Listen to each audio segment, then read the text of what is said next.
Hey, what's going on, everybody? Welcome to the Corcoran Entertainment Show. I am your host, Franky Corcoran. Hope everybody's having a good week, good month, all that good stuff, as always. Winter slowly, I shouldn't say that it's almost done because we still got another month or so, but things are looking better than they were. The weather feels nicer. It is really starting to feel like spring's in the air, and that is everything that I want. Because for me, I'm the type of person that I love snow right up until Christmas, and then after Christmas, I'm just like, get rid of this shit. I'm ready for summer or spring. So, hope everybody's enjoying the year so far and all that good stuff. It's been a busy weekend. I'm of course very excited to be acting in Noises Off with CM Productions this Thursday. We open, so just a little plug for that. Anybody listening locally, be sure to come on out. Tickets are $25. The event page is on Facebook. Michael Franz, Noises Off, the craziest, most energetic, unbelievable play I've ever had the pleasure of being a part of, and very excited for people to see it. Tickets are $25. They can be purchased by texting or calling 625-2398, and come on out and support a great show. I'm really having a blast with this one. Speaking of shows and plugging plays and stuff like that that's going on, anybody who happens to be in Australia, the Adelaide Fringe Festival. It is Paul Shearman. Paul Shearman's our guest today. The world premiere of his solo show, one-person show, The Last Audition, premieres February 19th, which is Thursday, and runs until March 22nd. This is, of course, the Adelaide Fringe Festival in Australia. So anybody who happens to be in the area, we're going to put the link in our episode description to the ticket link. You can go get your tickets now if you happen to be in that area. And just great conversation with Paul, talking a lot about, writing processes and what went into the last audition. And I just wish I'd be able to come on down because it sounds like a great show. So thank you, Paul, for taking the time to come on and break lots of legs this weekend for sure, or this month, I should say. Of course, a show opens this Thursday. Excited. That's always the best feeling is once it's showcased to an audience, getting to get some feedback. I'm super stoked to see how this goes through, man. So thank you for taking the time to come on. Later in the show, I want to get my thoughts on The Mummy 4 finally has a release date. And we also have word on another possible sequel to a very beloved film franchise, Grown Ups, of course. So we're going to be talking a little bit about that. But anyways, guys, without further ado, if you like the show, leave us a nice review. Rating always means a lot. And so just feel free to sit back, relax, and enjoy the podcast today.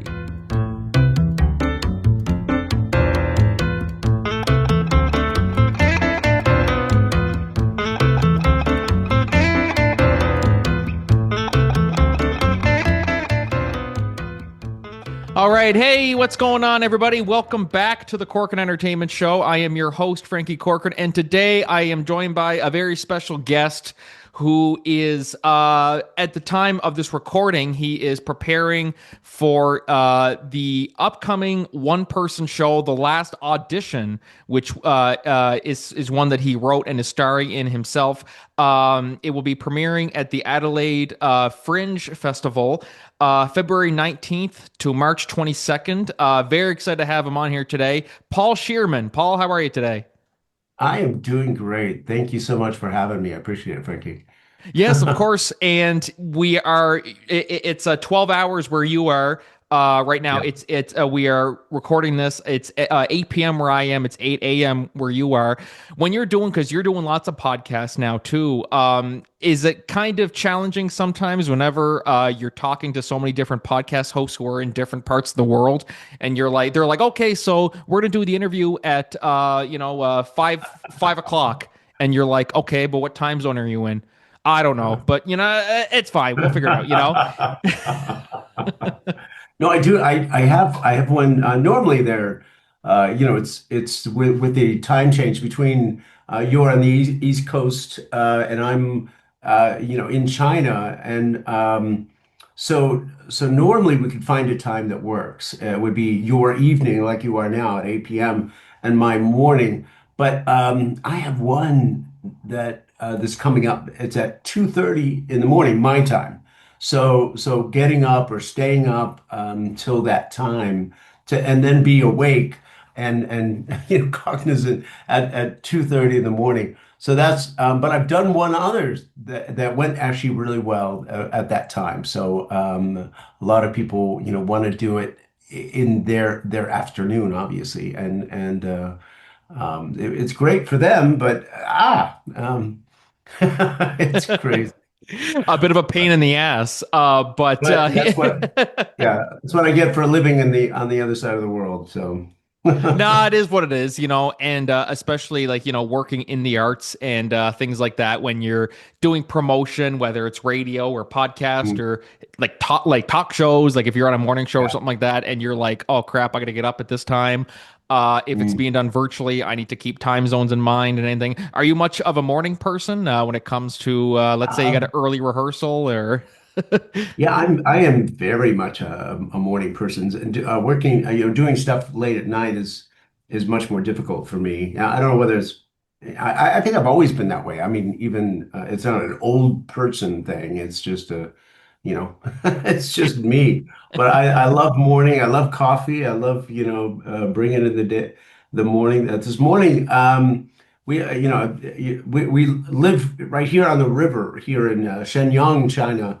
And this morning, before the sun came up, the moon was just big and bright on the river. It was just beautiful. Of course, the river's frozen solid, but still it's beautiful. So yeah, mornings bring about amazing things. I love it.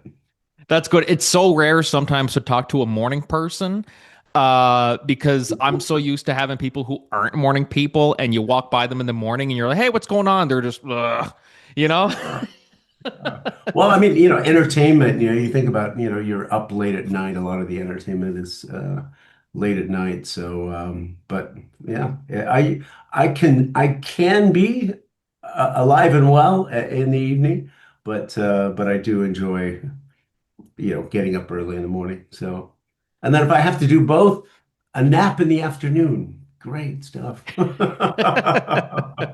No, well, then one thing that takes a lot out of you, which kind of ties into what we're talking about today, is one thing that really, it's a process that's so worth it when you love what you're doing. But it can be very exhausting at times. Is like rehearsals, and especially when you're getting close to a show and you're tacking on like more extra practice time to make sure it's ready. And sometimes you're just like everything's so crazy, and then you're like, oh crap. And then if something happens in real life, like, oh crap, my car won't start or something like that. Like it's always, I find the weeks leading up to the show are probably the craziest. Is that something that you can probably relate to as a someone who works in the arts? Yeah, I mean, life does, just keep rolling on. I just realized that 'cause I own a travel agency as well, so I have independent contractors. So the deadline for the U.S. 1099 NEC, it's the non-employee compensation. So all of a sudden it was like, oh shit, that's due January 31st. Thank God it was like because of the weekend, it was, the actual due date was February 2nd. And I was able to, I thought, oh, this is going to take forever.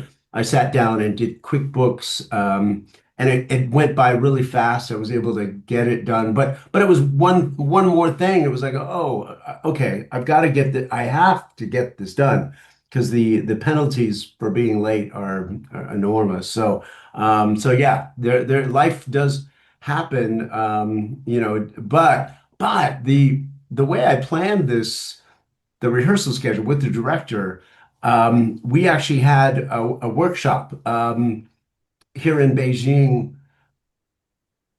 with January 30th. So we did the workshop with the with invited, theater people. And then on the 6th and 7th of February, which will be passed by the time anybody hears this, but we'll do two more previews here in Beijing. So we will have done the show in front of an audience three times before I go to Adelaide to do a preview there. And so I feel blessed that I am over prepared. Everything is done. I've done it in front of an audience already.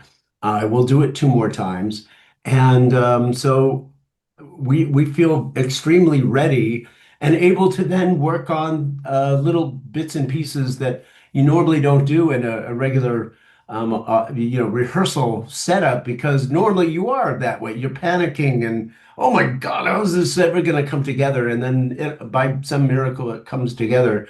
This time we feel very prepared. Um, so hopefully that's a good thing. Well, I find no matter what, it's like even when you say to yourself, okay, everything's in place, sets all ready, everything's all Yeah. good to go. If you're like directing it or if you wrote the play or whatever the case may be, in your mind, you're like, there's always something I'm missing. There's always something. That set piece, I kind of want it more to the right. I don't want it there now. And then meanwhile, people are like, what are you talking about? It's fine where it is. Can we just move the set back like an inch? It's like, what are we doing? Like we opened like 2 hours. Like, why are you just leave it as is? It's fine. Don't worry about it. And I think that's just something that comes with being an artist, that it's just like you just want it to be the best that it could possibly be. You know what I mean? Like it's like you Yeah. just want it to be, like some might say it's micromanaging, but like in a case like this where it comes to the last audition, which you wrote by the way as well. Um, Yes.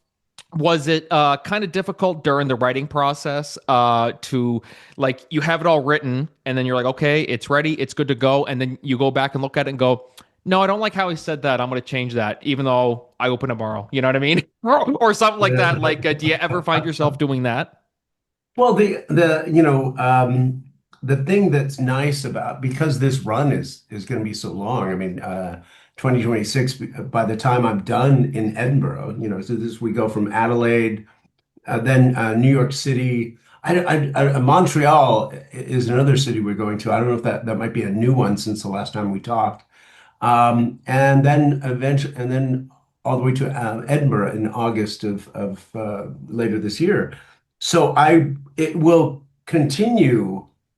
It's designed to continue to grow, morph, into because the audience, which we've only been in front of once now, as of this recording, um, is the audience is a big part of the show. There's not audience participation per se, but the reaction from the audience becomes another character. So as we kind of gauge that reaction and that reality of having them in front of us, then it will continue to morph and change and grow, which is a good thing. But hopefully that doesn't, it's not a major last minute thing, but it's a change. But the show, when I do my last show in Edinburgh, it will be like the show that I'm doing now, but there will be changes. Some of them may be major. And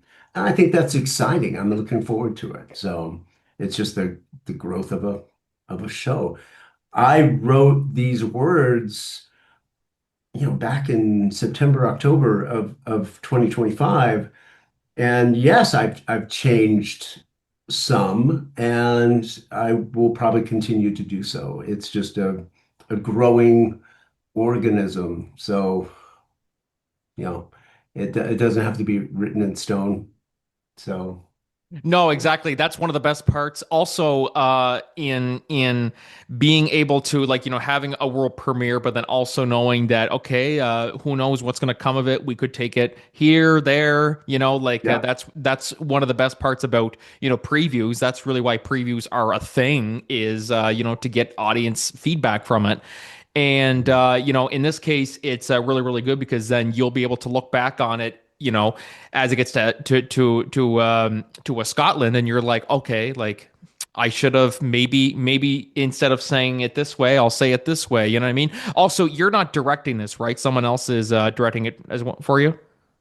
Right. I don't self-direct myself. I mean, I love directing theater. It's I love that, but I can't be objective when I'm on stage. So I need that other person. And David St. John, my director, amazing amazing ability to really kind of look into the soul of the character, the soul of the play, and really bring out nuances that I would never even think about if it were just me directing me.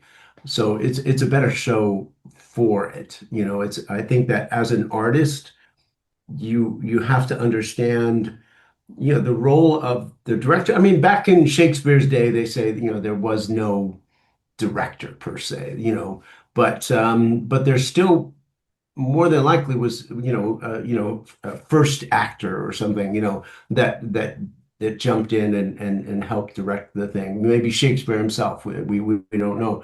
But but having the role of the director is so important.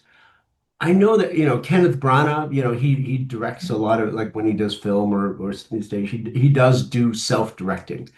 But I think he has a team of people. So him directing it means that, oh, I'm directing the whole project. But when he's out there, I would guess, I don't know for sure, that someone is looking at the performance and giving him feedback, knowing what kind of things he wants and likes. So yeah, I think that that's important. So I'm willing to give that over to somebody else to make this a better show. No, exactly. Like there will be some people who would say that I wrote this. I don't want anybody to, you know, uh, touch my baby, essentially. You know what I mean? You're like, I wrote Yeah, this and yeah, yeah. everything. And then like it's because I did a similar show. It was around this time last year. I did a one person show that was also backed up by a string quartet. I was playing a former classical musician who was kind of retelling his story. And it was one of those things that I was like, do I want somebody else to come in and direct? I kind of had like an idea, and then I was like, oh well, there's everyone's busy and this and that. So I said, well, I said I'll direct it myself. You know what I mean? And we also had some of the musicians would pipe up and say lines and stuff like that too. So I direct them as well too. But then you kind of look back on it too, and this is one thing we were talking about, like previews and stuff like that, and getting feedback. Looking back, you're like, okay, like we look back at the footage, we're like, what we did, we're very happy with what we did, but we maybe next time we could do this if we were to do it again. Maybe this part in the script will change it to this, like So there's something really, you know. I find it's so one of those things you kind of have to learn it by doing it, and the only way to do it is to just try it, and if it doesn't work, you know, just don't make the Yeah. same mistake next time. You know what I mean? Now, did you write that project as well? I did, yeah. Oh, okay, yeah, yeah. So I mean, a similar situation. Great. If my wife was at the workshop and she took a video of the thing. So there was a lot of information that I could glean from the video, looking at yourself. But as an actor, to be honest with you, I hate watching myself acting. Recently there was a movie here in China that was released, and I was, I mean, it was a Chinese movie. It was about Chinese people, but my character figured prominently in a small section of the movie, and that was amazing. Seeing myself so large on the screen. But yeah, it's a big thing when you're acting and directing and writing, but we do it for the love of of the project. So, and creating your own material. Oh my God, that's so good. That's great. That's good. Good on you. Yes, like there's truly something about it when you look at it, and you kind of this is something that I normally do is I would kind of take a moment and watch the audience come in like through the curtains, and then kind of just look and go like, this is something they're coming to watch, something that I was, that I spent a lot of time writing and putting together. Like, like there's really a feeling that as an artist, that it's one of those feelings. I'm sure that you can probably agree with this, is that it's hard when somebody asks, what's it like to be an artist, or like what's it like to like how can you describe the feelings? And when someone asks me that, I'm like, it's one of those things that I'm like, I can't really describe. It's just one of those things that you really have to experience it in order to feel the magic of it. Is that something that you can agree with as well? That it's one thing to hear somebody's experience of it and go, okay, that's great, but actually being on stage for it or being in the audience is just a whole different level.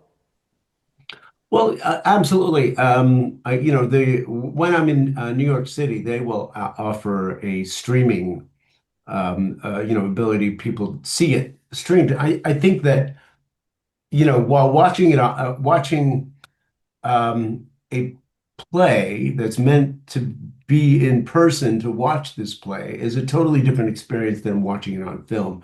But that said, there's the National Theater home, at home kind of their service. So they do a really good job of creating a cinematographic, look at the play. But then, it's not just they didn't just film the play from, a camera out, in the audience.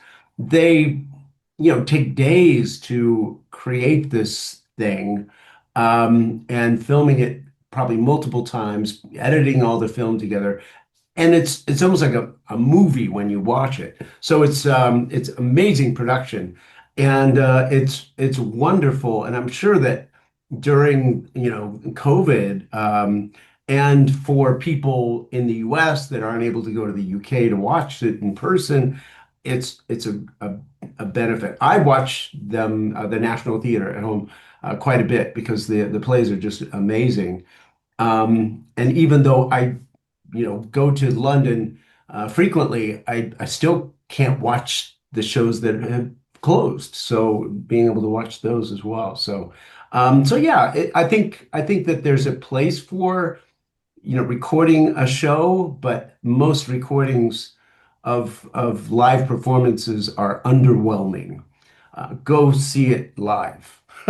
Yes, exactly. Like it's one of those things that like I see clips of certain like Broadway shows and things like that. Like I would see, I've seen a few Broadway shows in person. I had the chance to go to New York twice.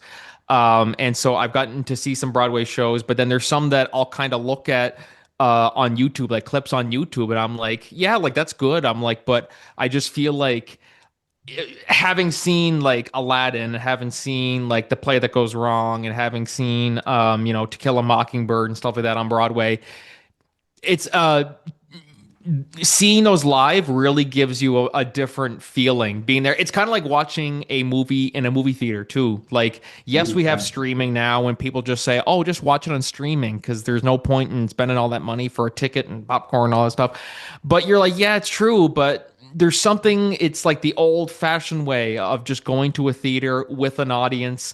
If it's like, of course, nowadays, Marvel, going to watch a Marvel movie in theaters with a big audience that is enjoying the crap out of it and screaming and hooping and hollering. Sometimes it might get a little too much, but it's just a different experience than when you're just watching it from home from your couch with your dog or cat, like it's just, there's really something that, and I even always say to people too that it's doing theater and the joy that it brings me. It's something that I can't really describe in words. It's just one of those things that you really have to be there to experience for sure. The Corkin Entertainment Show is brought to you by Podmatch, the ultimate platform designed to connect podcast hosts with prospective guests effortlessly. Are you a podcaster looking to elevate your show to new heights?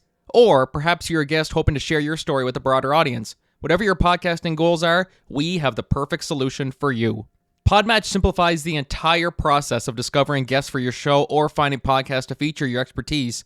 Now imagine a platform where you can easily match with like-minded creators tailored specifically to your niche. With Podmatch, you can effortlessly network with influencers and thought leaders, all while staying true to your podcast vision. There are a multitude of ways that Podmatch can help you grow your brand. You can be part of a thriving community of podcasters and potential guests. Engage, collaborate, and grow together. If you're ready to experience these fantastic benefits for yourself, we invite you to join Podmatch today. Head over to www.joinpodmatch.com/Corkin Entertainment and sign up right now for only $6 a month. That's right, you heard me right, $6 a month. Join the Podmatch family today and watch your podcast soar to new altitudes. Thank you for tuning into the Corkin Entertainment Show, and happy podcasting. We've talked a little bit about the show of yours that's coming up, The Last Audition.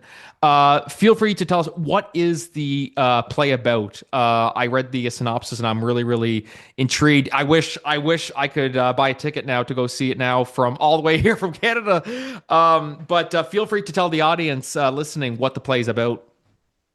Yeah, so it's a one person show. Um, it's about an old Shakespearean actor, an actor who's been doing Shakespeare his whole life. Theater is in his blood, and he comes. So we see him arrive on the stage. He's there for an audition for King Lear, or so he thinks. He's dealing with early onset dementia. He's there to prove himself that he could do Lear. His daughter is working hard to get him into assisted living. He may not be able to take care of himself, and it may not be safe for him to try. So, so he's the main character. He is the one on stage for, the hour of the show. But the caregiver, his daughter, who's, there's so many people there's so many people dealing with dementia. But there's the caregivers who are taking care of these people that are dealing with them, and nobody wants to go to assisted living. My wife her father is 87, and while we're in Australia, she wants to put him into assisted living. I go, good luck with that. Because if you're in your home, you're comfortable, there's something familiar, you don't want to go somewhere else. But the problem comes when you're not safe by yourself, and but the character, the daughter wants to put him into assisted living. He wants nothing to do with that, which is very normal. And it's kind of, so Shakespeare is in a huge way a big part of the show, but it's really the backdrop to the relationship between this man and his daughter, him dealing with early signs of dementia, and the daughter a daughter through voiceover. So it's still a one-person show, but we hear her voice on the phone, and trying to get him to go to this assisted living place, which is a great struggle, but so necessary for him to do so. And there's a little twist at the end that I won't reveal now, but it's like it's very, I mean, it's funny, but it's also heart-wrenching, to see this person go through this. And especially with the audience reactions that we've just had, I think it's worth going to see. So I'm glad to be a part of it. Oh, it's really one of those ones that shows that people can relate to, is something that is gonna get the biggest reactions from the audience too.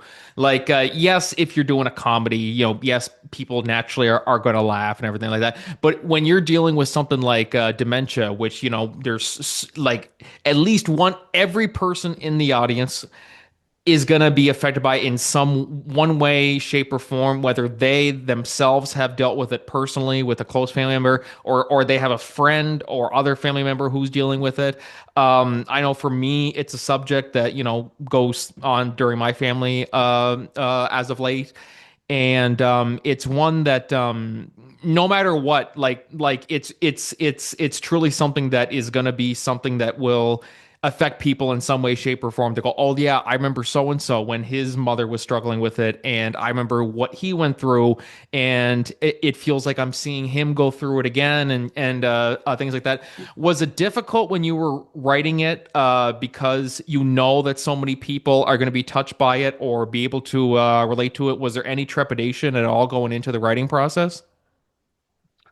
No, it was a story that came from my, I mean, it's not autobiographical, but at the same time, I had to deal with, touches of that with my father, with my grandfather. I came to China to learn Chinese because I've heard that, that's one thing to keep your mind active, and, learning a second language, is a great way to, kind of buffer yourself from, possibly getting dementia or Alzheimer's or something. But so it was something that was close to my own story.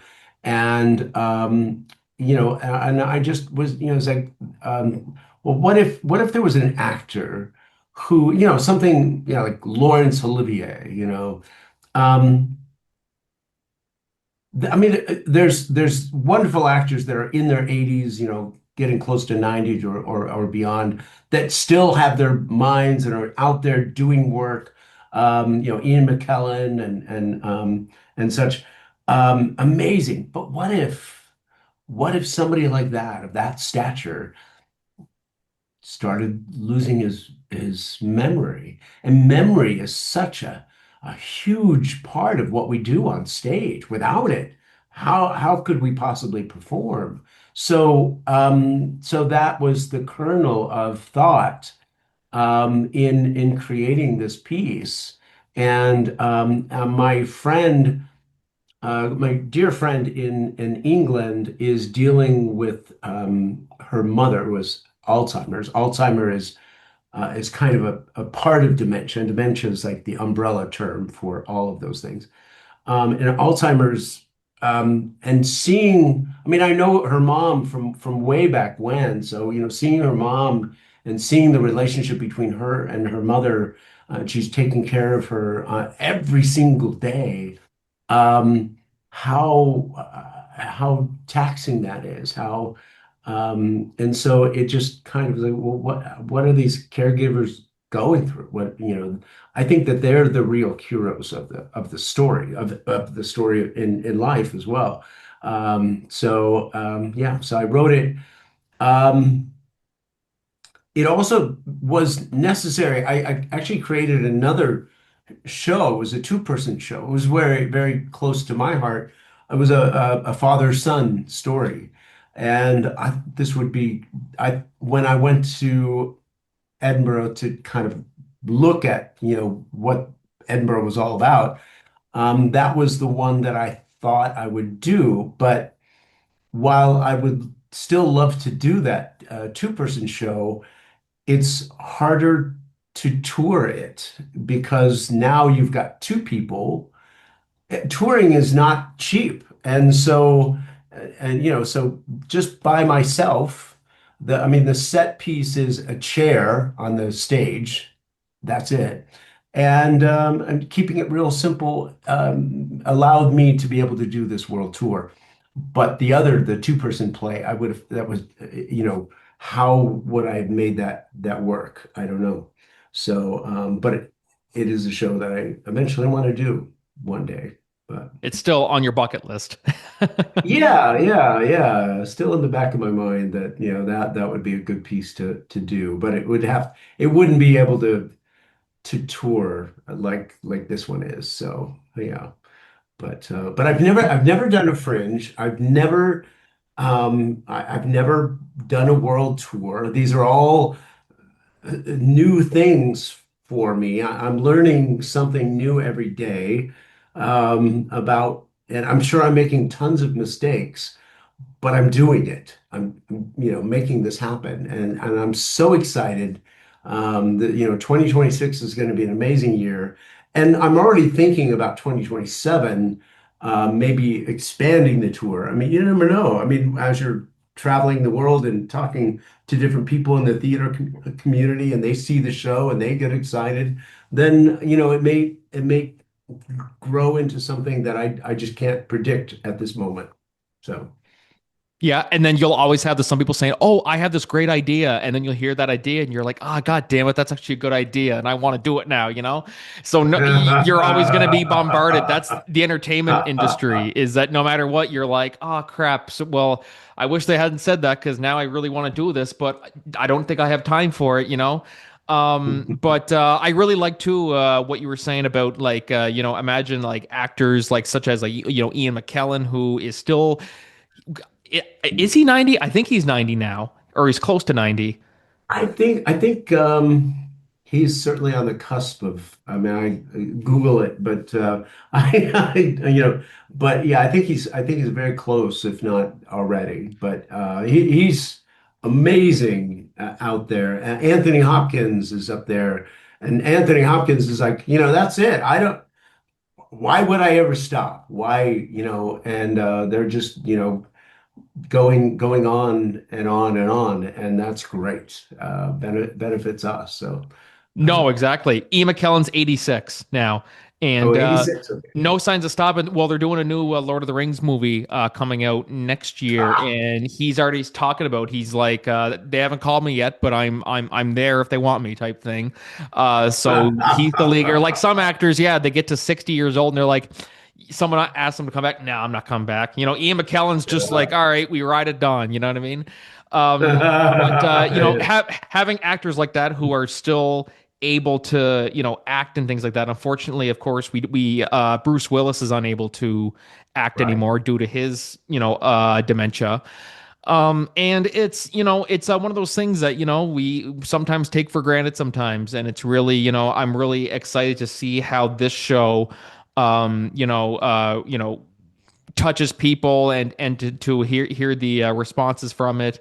And I'm super excited to hear how it goes too. I unfortunately am not going to be able to make it up that way. But if it comes on streaming, if someone streams it, I will watch it for sure because it just really I've always been a fan too of like the single person shows. It's Yeah, yeah, like one of my all time favorite TV episodes.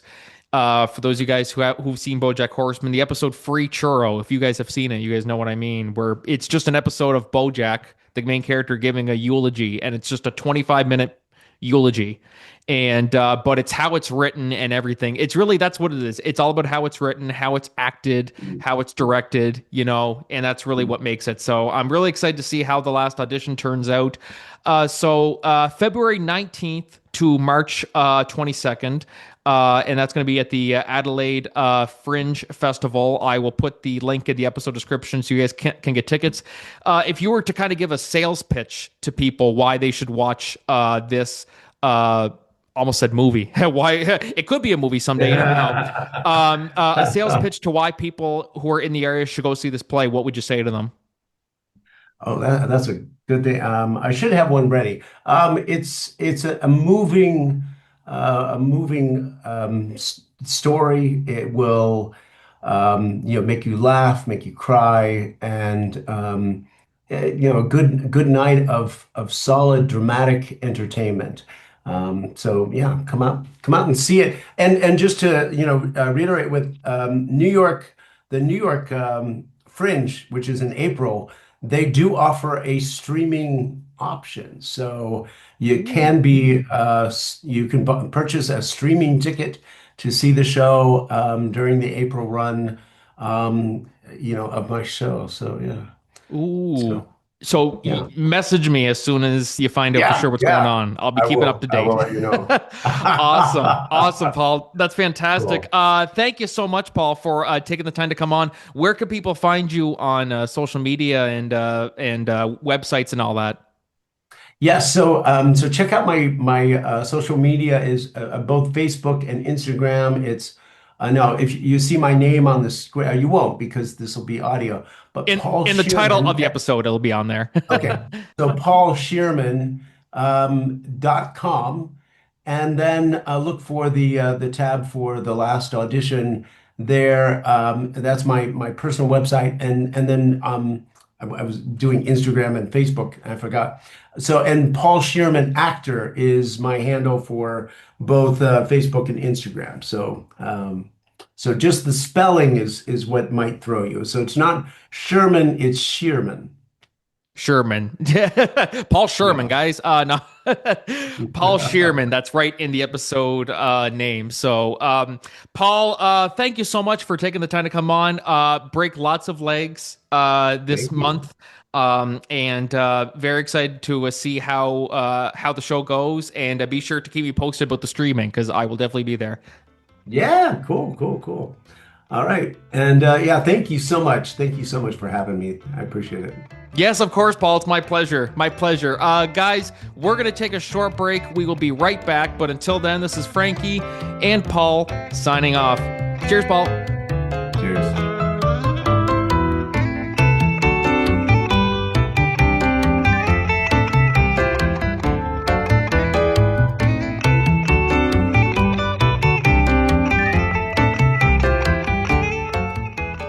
Hey, everybody. Welcome back to the Cork and Entertainment Show. That was me and Paul Shearman.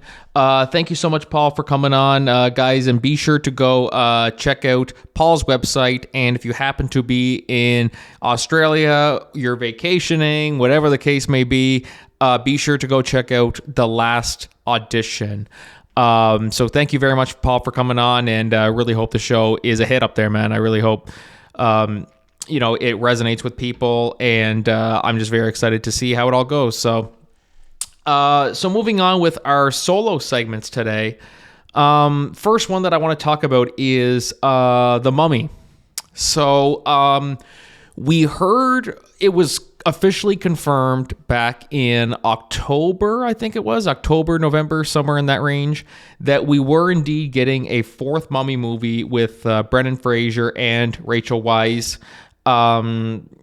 So kind of a little bit of history back on the Mummy movies. We of course had the first one, which is a classic. The second one, which some people say isn't as good. To me, I think the second Mummy movie was better than the first, minus the whole Dwayne Johnson CGI, which that was just terrible. But I still, overall, aside from that, take that out, I still love the movie. And then we of course had the third one, which I think gets overhated. I don't hate the third one. Was it very, very different than the other ones? Yes, it was, but I still personally enjoyed it. But I do know that it rubbed a lot of people the wrong way, and it kind of maybe not rubbed me the wrong way, but having Maria Bello, who is a phenomenal actress, replace Rachel Weisz. Of course, she didn't want to come back. I looked that up. She didn't want to come back for the third one. And then, of course, so that was back in 2008. And so we got the cancellation of the Mummy 3 or the Mummy 4. And so it wasn't going to happen. Brendan Fraser kind of walked off the face of the earth. And then we got the reboot with Tom Cruise, which I didn't see, but everything I see and hear about it, I don't really plan to see it. I don't plan to. Yeah, I just, from everything I hear about it, is just that it just seems like it is a steaming pile of shit.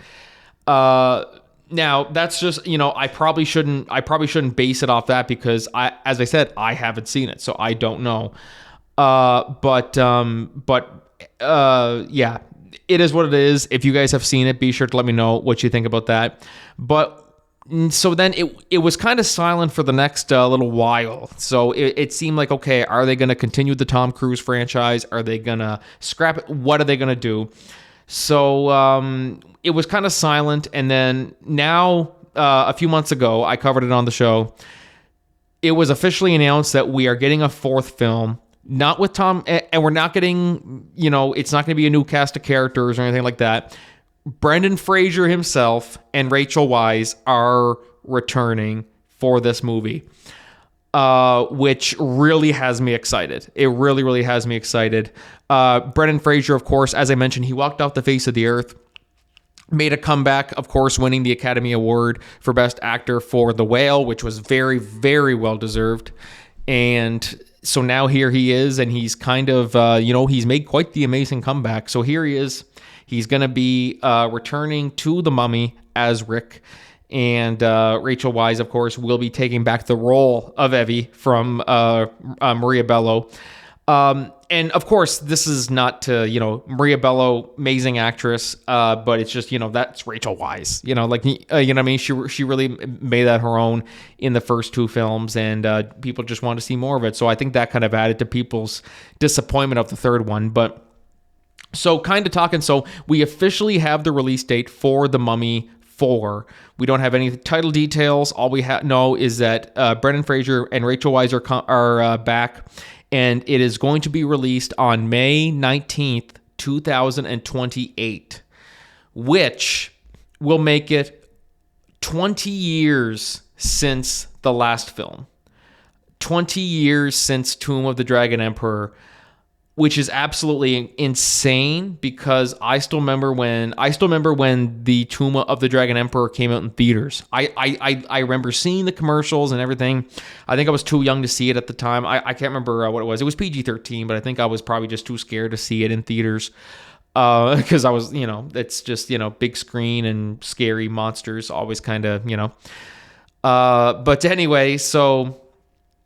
But I've seen a lot of people. So first off, I just want to say, I think this is great that they are doing it because they kind of end The Mummy 3 with the idea that we probably are going to, they were kind of setting it up that there was going to be a fourth one. Of course, it didn't end up happening, at least not till now.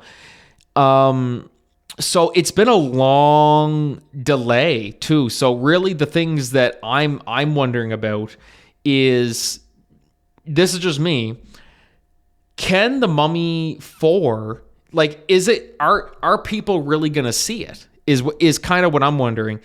So we look at box office wise, the franchise in total has made $1.4 billion. So that's, very, very good. So we look at the first one. The first Mummy movie made $422.5 million. The second film, The Mummy Returns, which is my personal favorite of them, made $435 million. And then Tomb of the Dragon Emperor, which came out in 2008, made $405.8 million. So then if we would go to the reboot, which was, of course, the Tom Cruise one, which came out in 2017, or 2017, sorry. That made $410 million. So we're hovering right around that that $400 million range. So are people really the question just kind of becomes, can it still keep that? Because there's been such a long gap between the last few Mummy movies. I mean, obviously, as I mentioned, it's going to be 20 years. But do I think that, because I have seen people saying that, it's too late, they shouldn't make it now. But to me, in my opinion, I think it's obviously, I don't think it's going to shatter box office records or anything like that. But I think it could make just as much as the, first few Mummy movies, hovering around that $400 million range. I really, really do. I mean, I still think the hype around The Mummy is still there. It's on streaming and stuff like that. People still watch it. People still love the franchise. Brendan Fraser, of course, having made his Hollywood comeback. I think The Mummy franchise still has a lot of fuel left in it. I really, really do. And I think just the fact that they even announced this. Hell, when they announced the fourth Mummy movie, everybody was excited. At first I didn't hear one person saying this is a shitty idea, they shouldn't do this, it's just gonna blah blah blah. I never heard. I'm sure some people have said it, but I never heard any. So the fact that they're even doing this at all, I think just already has people excited. It's one thing to say they're gonna do another Mummy movie, but you're getting Brendan Fraser back. Something that if you had asked me 10 years ago, hell, you ask anybody 10 years ago if Brendan Fraser would come back to do The Mummy, I would have just said no. I mean, one thing's for sure. I mean, this isn't me trying to sound crude or anything like that, but one thing's for sure, he'll have to get back into shape for this, for sure. I think that's going to be, one of the first steps.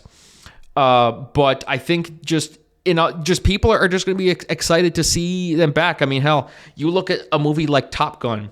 Let me look up the box office results of Top Gun, because we had the first Top Gun movie, released in 1986, and it made $357.4 million. Then you have Top Gun Maverick, the sequel, comes out in 2022 and makes $1.4 billion.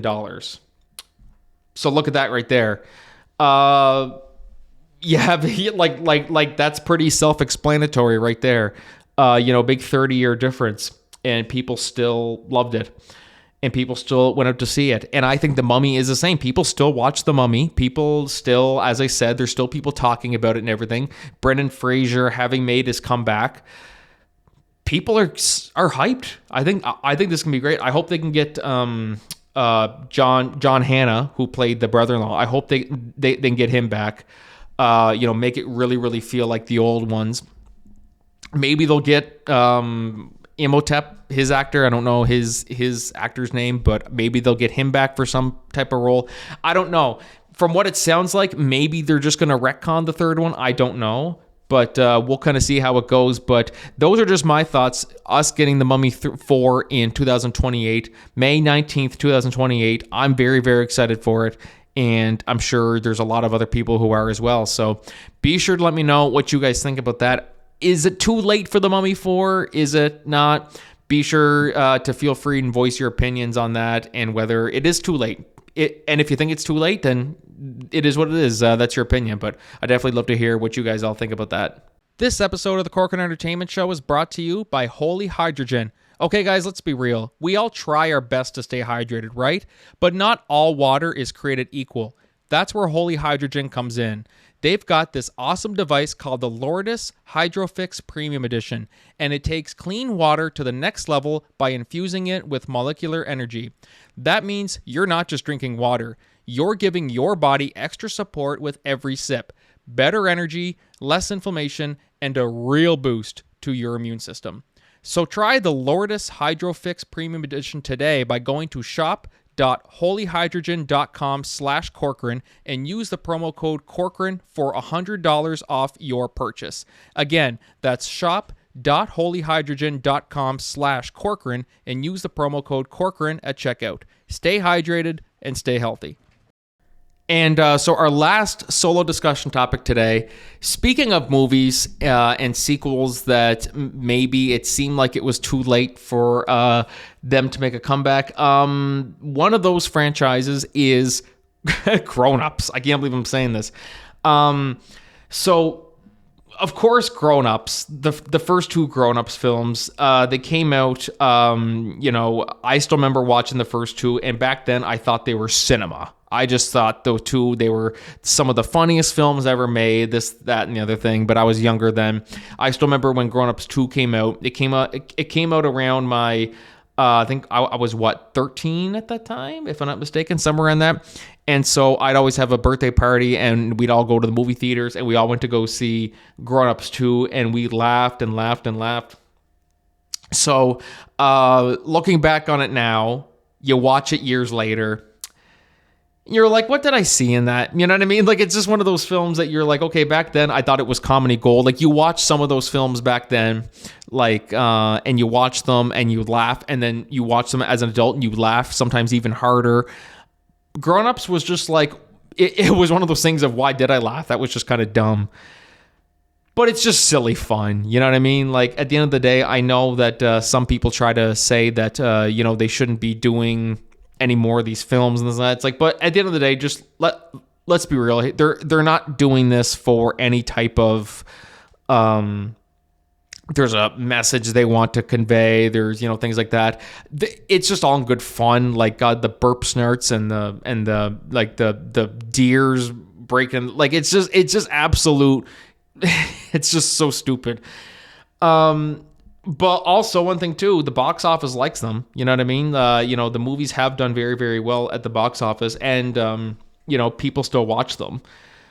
Whether they're good or not, that's up for debate. People still watch them. It's kind of the same thing I say with Transformers is that, hey, the Transformers movies, maybe they're bad, but people watch them, they make money, and that's why we are getting so many of them. So, but now we kind of have an update. Apparently, Grown Ups 3 is happening. So, it's kind of funny. There isn't really anything in particular. Obviously throughout the years, Adam Sandler, and the actors and stuff like that, Chris Rock, Kevin James, David Spade, they always talk about like, oh yeah, like, we'd love to do it someday and this and that. But it hasn't been until the last few years. Now, of course, the first whisperings came from, back in July 2025, when Adam Sandler said in an interview that a sequel's possible once a story has been greenlit. And then Rob Schneider, who was in the first one but not in the second one, has said that he would come back for a third one. And now it appears that filming's supposed to start this month. This is an article from MovieWeb, and this article is from October 2025. So yes, it's a few months ago.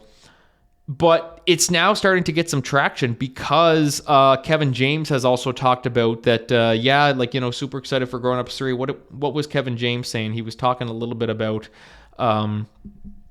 it. And he says he hopes for a Grown Ups 3, and he says whether it's streaming or in theaters. But the fact that we might be getting a Grown Ups 3, it's just kind of like, what are my thoughts on that? So, of course, the article, I'm going to go back to the article. Sorry, I'm kind of jumping all over here.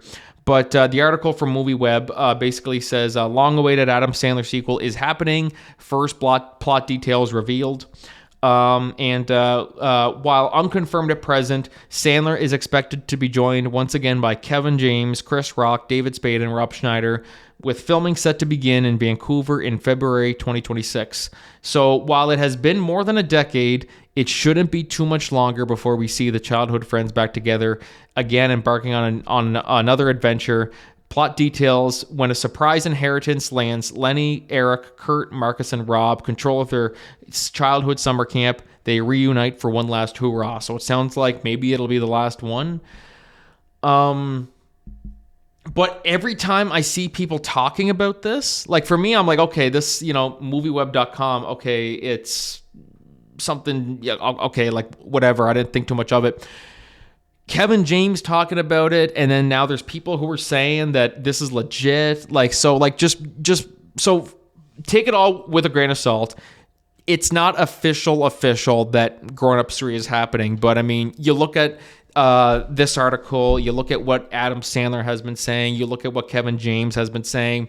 Do I think they should make one? I mean, I kind of gave my thoughts on the first two, is that, like, yes, they're kind of bad. Like, I don't think the world needs it, but it's just fun. You know what I mean? Like, it's one of those ones that, we always say with certain movies that maybe we don't think they're that good, but back then we thought they were great. We want to have our kids, have the next generation kind of enjoy these films. And I think Grown Ups is kind of one of those ones. And I just think, why not make another one? If everybody's on board and they want to make it happen, I say, why not do it? There's some sequels that you're like, this just has to happen. Like, there's some sequels to, comedies that you're like, this needs a sequel. The Other Guys, for me, I wanted to see a sequel to The Other Guys so bad. It didn't happen, unfortunately, as much as I wanted to see it. There's another one that I can't really think of right now, but geez, why can't I think of it? I was thinking of 40-Year-Old Virgin. I would have loved to seen another 40-Year-Old Virgin movie because the first one was so great. But of course that never happened. But so like there's some sequels that we want to see happen. I want to see a third Anchorman just because I love the Anchorman movies. But Grown Ups 3, it's not one that I'm like, okay, we don't really need it. I'm not interested in it. But if it happened, okay, there's people who would love to see it, and I would probably watch it. Would I be entertained by it? Yeah, maybe a little bit entertained, but obviously not to the extent that of when I was 14 years old and thought it was like Martin Scorsese cinema type thing, But yeah, those are my thoughts on that. So is it going to happen? I'm going to say I'm kind of 50-50 on it, because although this report doesn't come from a very reputable site, I think there's still some credibility to it, especially in relation to all the comments from Kevin James and Chris Rock and all them. I think this could happen. I really, really do. But we'll just kind of have to wait and see how it goes. But be sure to let me know what you guys think. Are we going to see more grown-ups? Do you want to see more grown-ups? And do you believe these reports? So I'm personally kind of 50-50 on it, just because there are a lot of factors in play that have kind of suggested that it's true. So, but anyways, be sure to let me know what you think about that. And we're going to call it for the show today, guys. I want to thank my guest, Paul Shearman, for coming on. Be sure to anybody in the Australia vicinity, the vicinity of the Adelaide Fringe Festival, be sure to get your tickets for the Last Audition.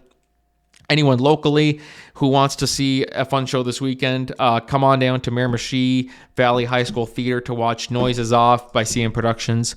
Super excited to put it on. We've been working very hard, and I'm very excited to be a part of the cast as always. Thank you guys so much for listening to the show as always. We'll see you guys in the next episode. But until then, this is Franky signing off. Have a great week, everybody.